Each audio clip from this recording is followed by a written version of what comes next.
गरुड़ ने भगवान श्री कृष्ण से एक गूढ़ प्रश्न पूछा, जो उसके मन में गहराई से दबी हुई जिज्ञासा को उजागर करता है। पापी आत्माओं का मृत्यु के बाद क्या होता है? ये सवाल उसे एक बेचैनी में डाल रहा था, जिससे उसकी आत्मा भी हलचल में थी। भगवान श्री कृष्ण ने उसे नरक के विभिन्न प्रकारों के बारे में बताया, जैसे रारव नरक, जहां लालच और क्रूरता के कारण लोग असहनीय पीड़ाओं का सामना करते हैं। क्या आप इस नरक की कल्पना कर सकते हैं, जहां मूलभूत मानवता तक खो जाती है? कुंभ पाक नरक का भी जिक्र किया गया, जहां निर्दोष प्राणियों का वध करने वाले पापियों को उनके किए गए कृत्यों की भयंकर सजा मिलती है। यहां वे अपनी पापों की कीमत चुकाते हैं, एक भयानक अनुभव में। क्या यह सच में न्याय है, या केवल दंड का एक रूप? कृष्ण ने गरुड़ को बताया कि कालसूत्र नरक में कमजोर और गरीब लोगों की अनदेखी करने वालों के लिए एक विशेष दंड है।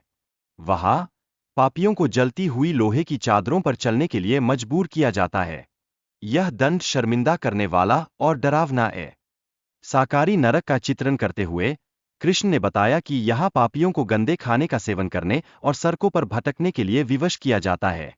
यह दंड उनकी लालच और भोगविलास की प्रवृत्ति का निर्देश है। क्या कोई इस तरह की दंड से बच सकता है? वैतरणी नरक में पापियों को रक्त, हड्डियों और मलमूत्र से भरी नदी में तैरने के लिए मजबूर किया जाता है।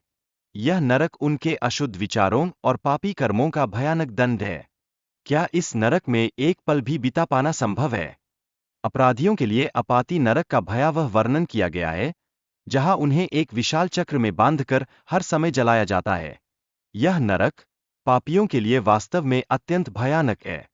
क्या आप सोच सकते हैं, क्या इस नरक में कोई भी जीवित रह सकता है? विभिन्न नरकों में से वन नरक का उल्लेख किया गया है, जहां तीव्र गर्मी और ठंड के बीच पापियों को तेज धार वाली पत्तियों से काटा जाता है।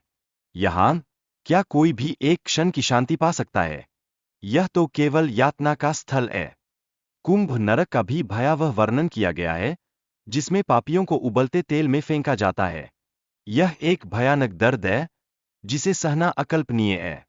क्या आप कभी इस नरक के दंड का सामना करने की कल्पना कर सकते हैं? कृमि भक्षण नरक का भी जिक्र किया गया है, जहां पापी लगातार कीड़ों द्वारा सताए जाते हैं। उनके शरीर का एक एक हिस्से को खा लिया जाता है। क्या यह नरक पापियों के लिए सबसे भयावह अनुभव नहीं है? लाला भक्ष नरक में पापी एक भयानक दानव द्वारा अत्याचार का सामना करते हैं। यह दानव उनके हड्डियों और रक्त को चूसता है। क्या इस नरक में कोई भी जीवित रह सकता है? रुद्र नरक में निर्दोष जीवों को मारने वाले पापियों को रक्त के तालाब में डूबो दिया जाता है। यह उनके हिंसक कर्मों का प्रतिफल है। क्या इस दर्दनाक दंड के बाद भी पापियों में बदलाव आ सकता है?